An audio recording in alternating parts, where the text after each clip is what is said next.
احمد شاہ ابدالی سکھجیون کو کسی بھی صورت برداشت کرنے کے لیے تیار نہیں تھا۔ اول یہ کہ اس نے احمد شاہ ابدالی کے کشمیر کے والی خواجہ کچک کو مار بھگایا تھا۔ دوم یہ کہ کشمیر چونکہ احمد شاہ ابدالی کی سلطنت میں شامل تھا، اس کے باوجود سکھجیون نے احمد شاہ ابدالی کو نظر انداز کر کے مغل حکومت سے ساز باز کر کے اپنے لیے کشمیر کی امارت حاصل کی تھی۔ سکھجیون کے یہ دونوں ہی کام احمد شاہ ابدالی کو ایک نظر نہ بھائے تھے۔ سکھجیون سے نپٹنے کے لیے احمد شاہ ابدالی نے سب سے پہلا کام یہ کیا کہ ایک لشکر اس نے اپنے جرنیل نور الدین برمزئی کی کمانداری میں تیار کیا، جسے کشمیر پر حملہ آور ہو کر سکھجیون کو مار بھگانا تھا۔ کشمیر پر حملہ آور ہونے والے نور الدین برمزئی کے لشکر کو فتح مند کرنے کے لیے احمد شاہ ابدالی نے دوسرا کام یہ کیا کہ اس نے جموں کے راجہ رنجیت دیو کو فوراً حکم دیا کہ وہ لاہور میں اس کی خدمت میں پیش ہو۔ رنجیت دیو کو جو ہی احمد شاہ ابدالی کا پیغام ملا، وہ اپنے بیٹوں کے ساتھ احمد شاہ ابدالی کی خدمت میں لاہور حاضر ہوا۔ احمد شاہ ابدالی نے جموں کے راجہ رنجیت دیو کو حکم دیا کہ وہ کشمیر پر حملہ آور ہو کے اس کے جرنیل نور الدین برمزئی کی نہ صرف مدد کرے بلکہ رہنمائی کا سامان بھی فراہم کرے۔ احمد شاہ ابدالی کے حکم کا اتباع کرتے ہوئے جموں کے راجہ رنجیت دیو نے اپنے بیٹے برج راج دیو کو نور الدین کے ہمراہ کر دیا تاکہ وہ کشمیر پر حملہ آور ہونے میں نور الدین کی مدد کرے۔ نور الدین برمزئی جموں کے راجہ رنجیت دیو کے بیٹے برج راج دیو کی رہبری میں جب کشمیر پر حملہ آور ہوا تو سکھجیون حملہ آوروں کا مقابلہ کرنے کے لیے پہلے سے تیار تھا۔ اس نے تمام پہاڑی دروں پر دفاع کے استحکامات کر لیے تھے، لیکن اس کے باوجود نور الدین برمزئی اس زوردار طریقے سے حملہ آور ہوا کہ ان دروں کے ذریعے سے وہ کشمیر میں گھسنے میں کامیاب ہو گیا۔ دسوس چیرا کے مقام پر سکھجیون اور نور الدین برمزئی کے درمیان گھمسان کا رن پڑا۔ سکھجیون کے لشکر کی کمانداری اس کا ایک رشتہ دار کر رہا تھا، جو زیادہ دیر تک نور الدین برمزئی کا مقابلہ نہ کر سکا اور میدان چھوڑ کر بھاگ گیا۔ یہ صورتحال دیکھ کر سکھجیون بھی فرار ہو گیا، لیکن راستے میں اسے ایک شخص نے پکڑ لیا اور نور الدین کے حوالے کر دیا۔ نور الدین نے سکھجیون کی آنکھیں نکلوا کر اسے احمد شاہ ابدالی کے پاس لاہور بھجوا دیا اور احمد شاہ ابدالی نے سکھجیون کی گردن کاٹ دی۔ کشمیر فتح کرنے کے صلے میں احمد شاہ ابدالی نے نور الدین برمزئی کو کشمیر کا حاکم مقرر کر دیا، جبکہ جموں کے راجہ رنجیت دیو کو کشمیر فتح کرنے میں نور الدین برمزئی کی رہنمائی کرنے کے صلے میں کشمیر سے اسے سالانہ 8,000 بوری چاول ملنے کا حکم احمد شاہ ابدالی نے جاری کر دیا تھا۔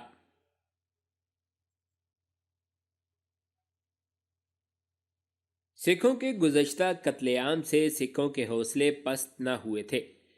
3 ماہ نہ گزر پائے تھے اور احمد شاہ ابدالی نے بھی لاہور ہی میں قیام کیا ہوا تھا۔ انہوں نے ایک بہت بڑا لشکر تیار کر لیا اور زین خان کے خلاف سرکشی کرنے کے لیے انہوں نے سرہند کا رخ کیا۔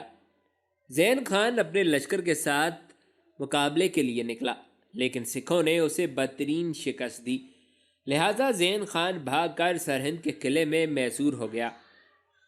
زین خان کی شکست سے سکھ شیر ہو کر ہر طرف پھیل گئے اور ہر سمت انہوں نے سرکشی شروع کر دی۔ سردار جسا سنگھ اور سردار چرٹ سنگھ، ایک دوسرے سکھ سردار تارا سنگھ نے جلندر دوآب کو تاراج کر دیا اور ساتھ ہی لاہور کے شمال اور شمال مغرب میں تباہی مچانی شروع کر دی تھی۔ اس کے علاوہ ستمبر کے وسط میں سکھوں کا ایک جرال لشکر پانی پت کرنال کے نوا میں خیمہ زن ہوا، لیکن بیساکھی کا تہوار چونکہ نزدیک آ گیا تھا، لہٰذا کچھ مدت کے لیے سکھ لشکری اپنے اپنے گھروں کو لوٹ گئے۔ اس کے بعد اکتوبر کے دوسرے ہفتے میں وہ امرتسر میں جمع ہوئے۔ اس وقت ان کی سوار اور پیادہ فوج کی تعداد 60,000 کے لگ بھگ تھی۔ اس قدر لشکر تیار کرنے کے بعد سکھوں نے تہیہ کر لیا کہ وہ احمد شاہ ابدالی سے اپنے گھالو گارا یعنی عظیم قتل عام کا انتقام ضرور لیں گے۔ ان کی سرکشی اور یلغار کی خبر پاتے ہی احمد شاہ ابدالی نے اپنے کچھ سفیر اپنے نمائندے بنا کر صلح کی گفت و شنید کے لیے سکھ سرداروں کی طرف روانہ کیے تاکہ خون خرابے کی نوبت نہ آئے، لیکن سکھوں نے احمد شاہ ابدالی کے سفیروں سے کوئی بات تک نہ کی، بلکہ انہیں لوٹ کر اپنے لشکر سے بھاگ جانے پر مجبور کر دیا تھا۔ صلح کی تمام کوششوں کو رائیگاں جاتے دیکھ کر احمد شاہ ابدالی اکتوبر کے مہینے میں دیوالی سے ایک دن پہلے لاہور سے کوچ کر کے امرتسر پہنچا۔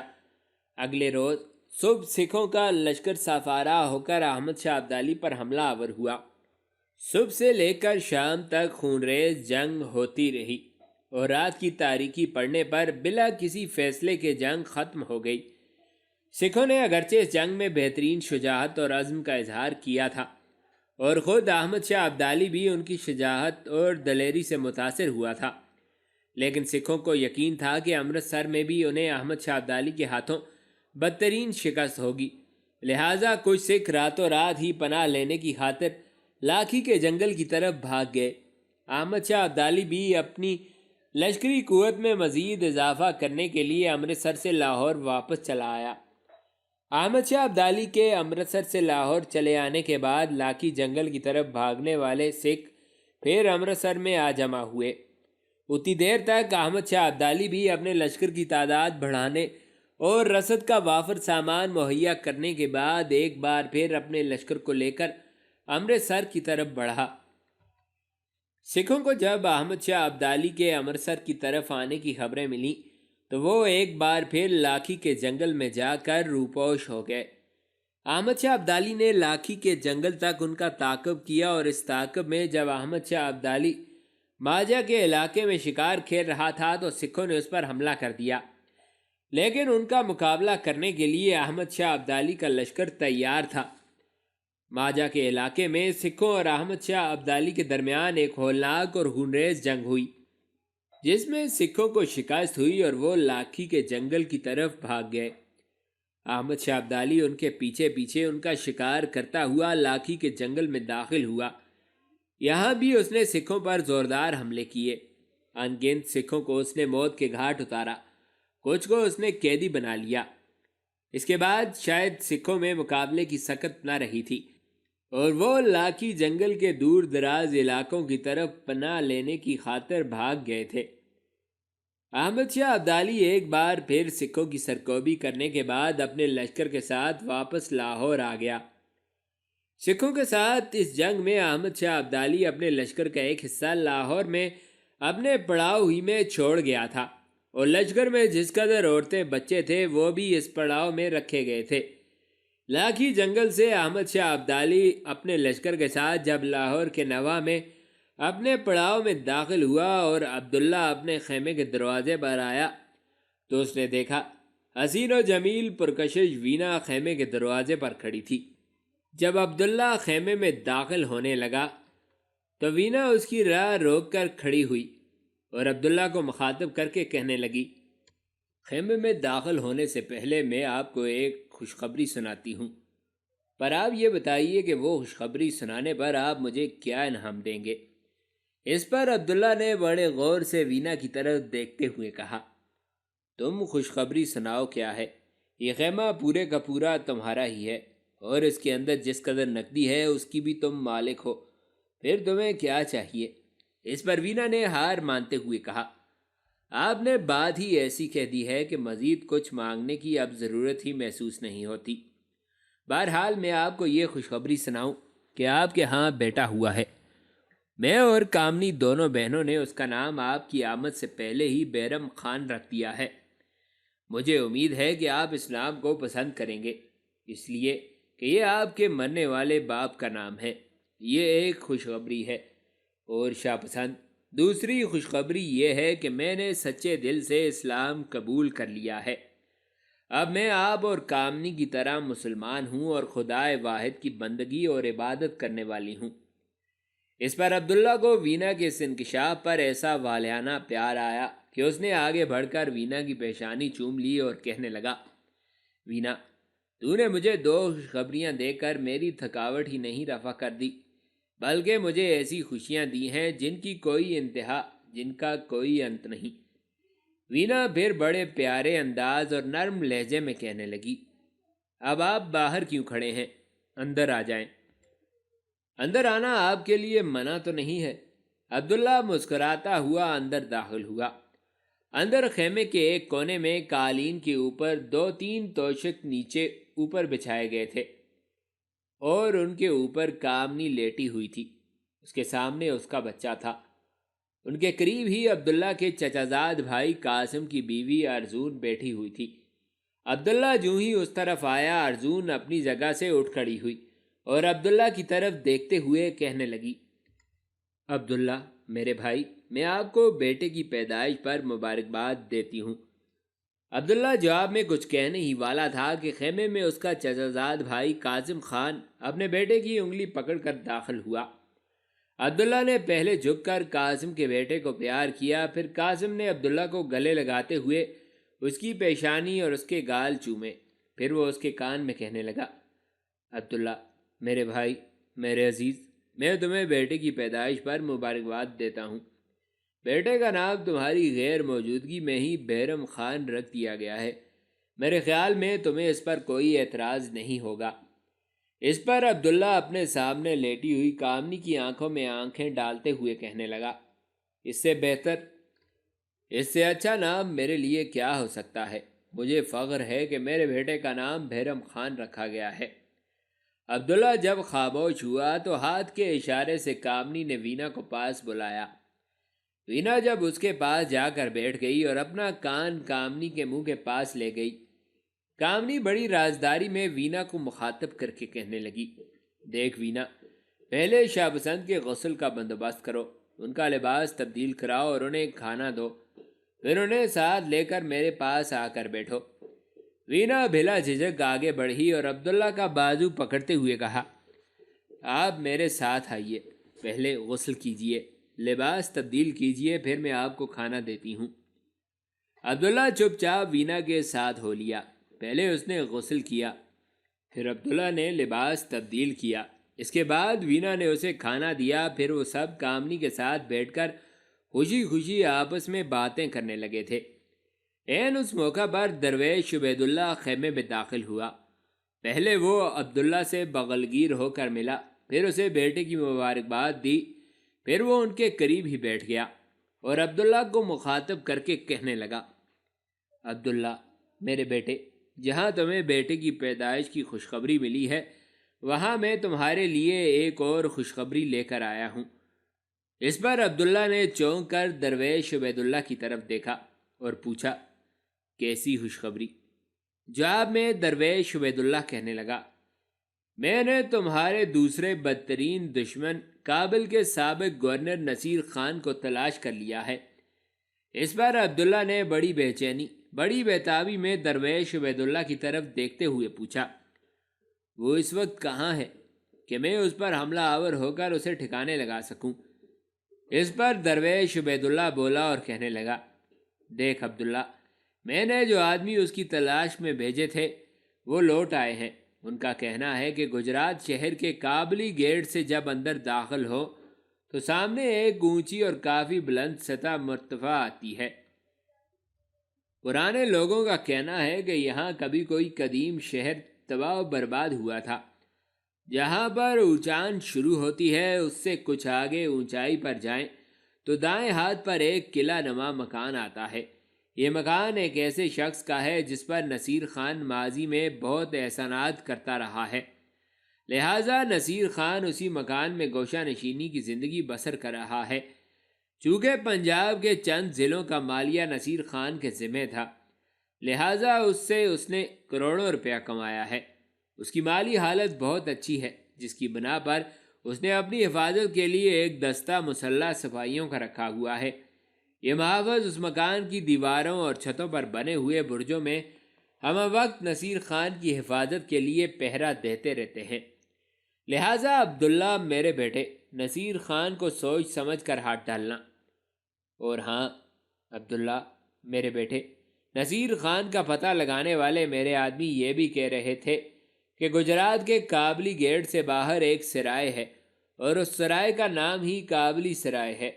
اس سرائے کے مالک کا نام عبدالصمد ہے، اور یہ سرائے کا مالک عبدالصمد بھی میرے آدمیوں کا کہنا ہے کہ نہ صرف نصیر خان کا جاننے والا ہے بلکہ وہ نصیر خان کا احسان مند بھی ہے۔ رات کے وقت یہ نصیر خان سنا ہے کہ اکثر اس سرائے میں ہی آ کر کچھ دیر قیام کرتا ہے، لوگوں کے ساتھ وہاں جوا کھیل کر دل بہلاتا ہے۔ اب دیکھ میرے بیٹے، میرے ساری تفصیل تم سے کہہ دی ہے، اب جس طرح تم مناسب سمجھو اس نصیر خان سے انتقام لو۔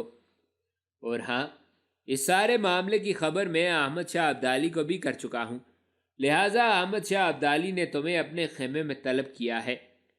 وہ اس وقت اپنے خیمے میں اکیلا ہے اور بڑی بے چینی سے تمہارا انتظار کر رہا ہے۔ درویش عبید اللہ کے یہ الفاظ سنتے ہی عبداللہ اپنی جگہ سے اٹھ کھڑا ہوا اور کامنی اور وینا اور قاسم اور ارجن کی طرف دیکھتے ہوئے کہا، آپ لوگ سب بیٹھے، میں ذرا پاشا سے مل کر آتا ہوں۔ اس طرح عبداللہ اور درویش عبید اللہ دونوں خیمے سے نکل گئے تھے۔ عبداللہ اور درویش عبید اللہ جب احمد شاہ ابدالی کے خیمے میں داخل ہوئے تو احمد شاہ ابدالی واقعی اس وقت اپنے ملاقات کے کمرے میں اکیلا بیٹھا ہوا تھا۔ جو ہی عبداللہ اور درویش عبید اللہ خیمے میں داخل ہوئے، اپنے قریبی نشستوں پر ہاتھ مارتے ہوئے احمد شاہ ابدالی نے ان دونوں کو وہاں بیٹھنے کو کہا۔ دونوں وہاں بیٹھ گئے تو احمد شاہ ابدالی بولا اور عبداللہ کو مخاطب کرتے ہوئے کہنے لگا، عبداللہ میرے بیٹے، تیری خوش قسمتی کہ درویش عبید اللہ نے اپنے جو آدمی نصیر خان کو تلاش کرنے کے لیے لگا رکھے تھے، انہوں نے نصیر خان کو تلاش کر لیا ہے۔ درویش عبید اللہ نے تمہیں بتا دیا ہوگا کہ نصیر خان ان دنوں گجرات شہر کے کابلی گیٹ کے اندر ایک قلعہ نما مکان میں قیام کیے ہوئے ہے۔ میرے خیال میں اب جب کہ ہم نے مرہٹوں کی قوت ختم کر دی ہے، سکھوں کی طاقت بھی توڑ پھوڑ کر رکھ دی ہے، تو تم اپنے لشکر میں سے چند دستے اپنے ساتھ لے کر گجرات شہر کی طرف جاؤ اور نصیر خان کا خاتمہ کر کے اپنی بائیں ٹانگ کو بھی لوہے کے کڑے سے نجات دلاؤ۔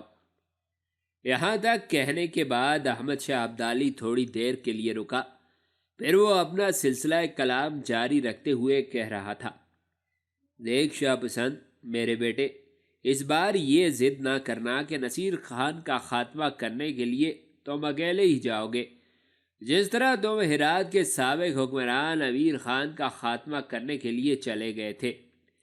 دیکھ بیٹے، نصیر خان نے اپنی حفاظت کے لیے مسلح دستے رکھے ہوئے ہیں جو ہر وقت اس کی حفاظت کرتے رہتے ہیں، لہٰذا اس سے انتقام لینے کے لیے تمہارا اکیلے جانا حماقت پر مبنی ہوگا۔ اس پر عبداللہ بولا اور کہنے لگا، پاشا، میں آپ کے مشورے، آپ کی ہمدردی کا بے حد ممنون ہوں، آپ بے فکر رہیں، میں اپنے لشکر سے چند دستے اپنے ساتھ لے کر جاؤں گا، اور اگر نصیر خان نے میرا مقابلہ کرنے کی کوشش کی تو میں اسے اس طرح ماروں گا جس طرح بھیڑیے لومڑیوں کو گھیر کر ان کا شکار کرتے ہیں۔ اس پر احمد شاہ ابدالی نے خوشی کا اظہار کرتے ہوئے پوچھا، تم نصیر خان کا خاتمہ کرنے کے لیے گجرات شہر کی طرف کب تک روانہ ہوگے؟ اس پر عبداللہ کہنے لگا، آج رات میں اپنے خیمے میں آرام کروں گا۔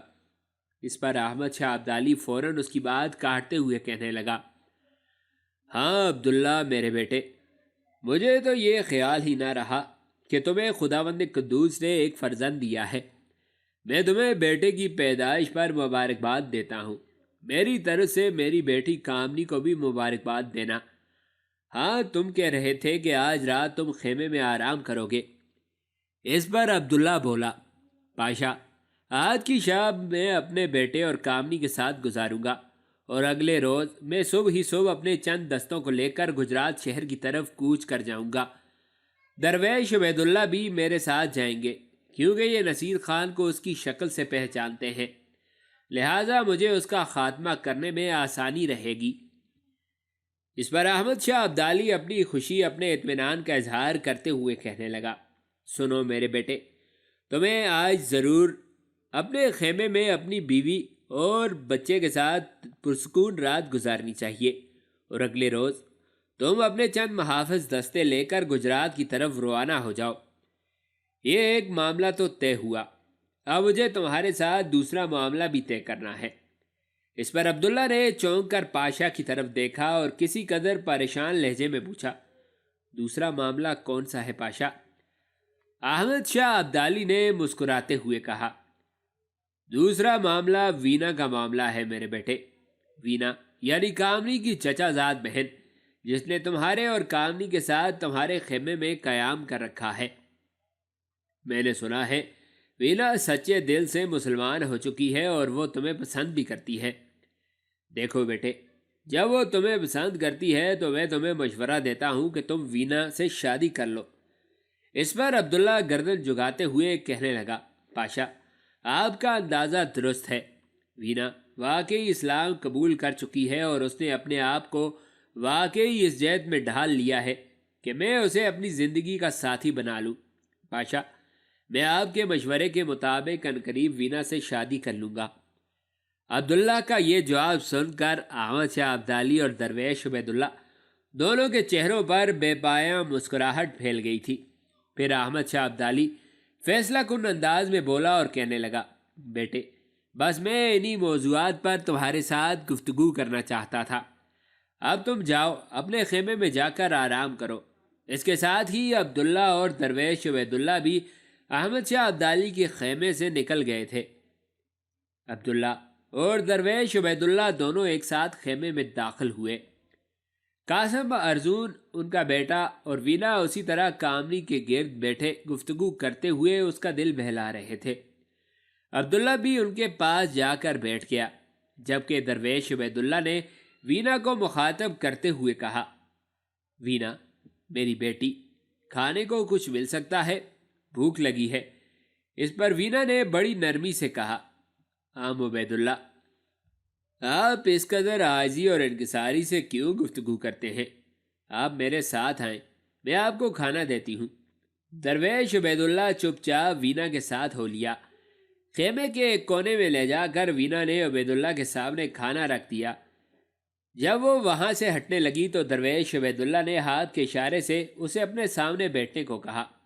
جب وینا بیٹھ گئی تو درویش عبید اللہ نے بڑی رازداری سے کہا، وینا میری بچی، میں تیرے لیے ایک خوشخبری رکھتا ہوں۔ وینا نے کسی قدر حیرت سے درویش عبید اللہ کی طرف دیکھتے ہوئے پوچھا، عبید اللہ کیا میرے لیے بھی کوئی خوشخبری ہو سکتی ہے؟ درویش عبید اللہ اپنے منہ میں ہلکا سا نوالا ڈالتے ہوئے کہنے لگا، کیوں نہیں، تیرے لیے تو بے شمار خوشیاں منتظر ہیں۔ دیکھ بیٹی، عنقریب عبداللہ تیرے ساتھ شادی کرنے والا ہے۔ جہاں تو اس سے محبت کرتی ہے، اس کو چاہتی ہے، وہاں وہ بھی اب تمہیں پسند کرنے لگا ہے۔ اس پر وینا کی حالت دیکھنے کے قابل تھی۔ کنوں سے تراشا اس کا جسم خوابوں کے صنم قدے میں افکار کے پھول اور نگت کے احساس بن کر لرز اٹھا تھا۔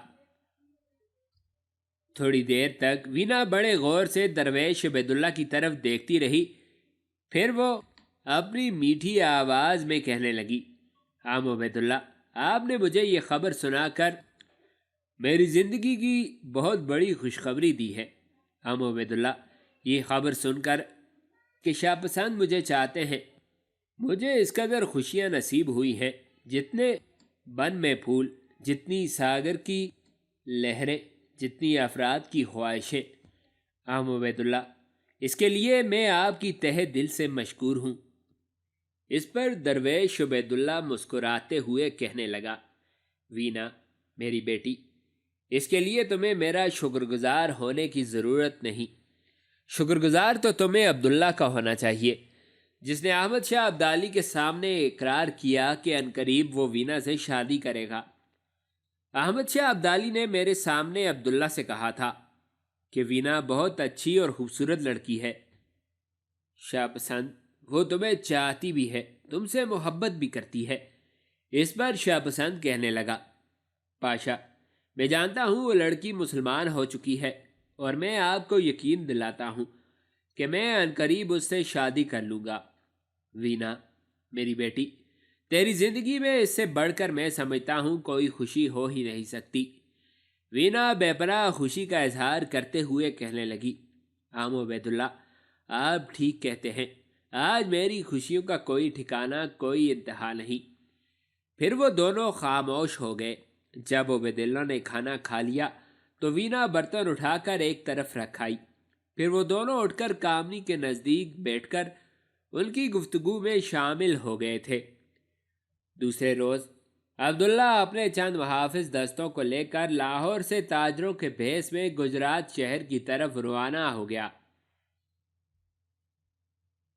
مرہٹوں اور سکھوں کے ساتھ معاملہ طے کرنے کے بعد احمد شاہ ابدالی دہلی کی سلطنت کے معاملات بھی اپنی موجودگی میں طے کر دینے کا ارادہ رکھتا تھا۔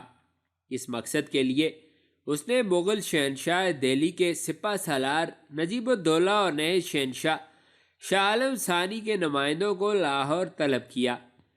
احمد شاہ ابدالی کا پیغام ملتے ہی نجیب الدولہ فوراً لاہور پہنچا، جبکہ شاہ عالم ثانی کے 2 نمائندے بھی لاہور میں احمد شاہ ابدالی کی خدمت میں حاضر ہوئے۔ احمد شاہ ابدالی کے ان لوگوں کے ساتھ مختصر سے مذاکرات ہوئے جن کے نتیجے میں احمد شاہ ابدالی نے شاہ عالم ثانی کو ہندوستان کے مغل شہنشاہ کی حیثیت سے برقرار رکھا۔ اس کے علاوہ اس نے یہ بھی منظور کر لیا کہ وہ ہندوستان میں والیان ریاست میں اپنا اثر و رسوخ استعمال کر کے انہیں شاہ عالم ثانی کی اطاعت کی ترغیب دے گا، لیکن وہ اس مقصد کے لیے کوئی فوجی مدد دینے پر تیار نہ تھا۔ مغل بادشاہ کی طرف سے نجیب الدولہ اور اس کے نمائندوں نے احمد شاہ ابدالی کو 40 لاکھ روپیہ سالانہ خراج دینے کا بھی وعدہ کیا۔ لاہور ہی میں قیام کے دوران احمد شاہ ابدالی نے مختلف علاقوں پر اپنے والی اور حکمران بھی مقرر کیے۔ لاہور پر کابلی مل کو حاکم مقرر کیا گیا۔ سرہند پر زین خان بدستور حاکم رہا۔ ستلج اور بیاس کے درمیانی پہاڑی علاقے پر راجہ گمن چندر کھڑوچ کو کانگڑا کا حاکم بنا دیا گیا۔ جالندھر دواب پر ایک شخص سادات خان کو حاکم مقرر کیا گیا۔ قلعہ نور کا حاکم خواجہ عبیداللہ مقرر ہوا۔ باری دواب پر مراد خان کو گورنر مقرر کیا گیا۔ رچنا اور سندھ ساگر بشمول پشاور تک کے علاقے جہان خان کی زیر نگرانی رکھے گئے، جبکہ کشمیر پر پہلے ہی احمد شاہ ابدالی نے اپنے جرنیل نور الدین برمزئی کو حاکم مقرر کر رکھا تھا۔ عبداللہ اپنے محافظ دستوں کے ساتھ ایمن آباد اور پھر سودرہ میں تھوڑی دیر تک قیام کرنے کے بعد ایک روز شام ڈھلے گجرات شہر پہنچا۔ اس بار درویش عبیداللہ کے علاوہ اس کا چچا زاد بھائی قاسم بھی اس کے ساتھ تھا۔ چونکہ وہ سوداگروں کے بھیس میں تھے لہٰذا ان پر کسی کو شک نہ ہوا۔ کابلی گیٹ کے سامنے عبدالصمد کی سرائے میں وہ داخل ہوئے۔ گھوڑوں کو استبل میں باندھنے کے بعد اپنے ساتھیوں کو استبل کے سامنے ایک جگہ جمع کر دیا۔ پھر عبداللہ اور قاسم دونوں بھائی سرائے کے مالک عبدالصمد کے پاس آئے، جو انہیں اپنی سرائے میں داخل ہوتے ہوئے ابھی تک بڑے غور اور انباق کے ساتھ دیکھ رہا تھا۔ اس کے پاس آنے کے بعد عبداللہ اسے مخاطب کر کے کہنے لگا، ہم لوگ سوداگر ہیں، دہلی سے کابل کی طرف جانا ہے۔ صرف ایک شب آپ کی سرائے میں ہم قیام کریں گے۔ اس کے لیے آپ میرے ساتھیوں کو مناسب کمرے مہیا کرنے کے ساتھ ساتھ ہمارے گھوڑوں کے دانے اور چارے کا بھی انتظام کر دیں۔ عبدالصمد نے ایک بار بڑے غور سے عبداللہ اور قاسم کو باری باری دیکھا، پھر عبداللہ کو مخاطب کرتے ہوئے پوچھا، اس سے پہلے کبھی آپ لوگوں کا میری سرائے میں آنا نہیں ہوا؟ ورنہ کابل سے لاہور یا دہلی اور دہلی یا لاہور سے کابل جانے والے قافلے عموماً میری سرائے میں ہی قیام کیا کرتے ہیں۔ کیا آپ لوگوں نے سوداگری کا نیا کام شروع کیا ہے؟ اس پر عبداللہ نے اسبات میں سر ہلاتے ہوئے کہا، تمہارا اندازہ درست ہے۔ عبدالصمد شاید اپنے اطمینان کی خاطر پھر بولا اور پوچھنے لگا، کابل میں تم لوگوں کی رہائش کہاں ہے؟ اس پر عبداللہ نے اپنے اس آقا کی حویلی کا پتہ بتا دیا بچپن میں جس کا وہ ریوڑ چرایا کرتا تھا۔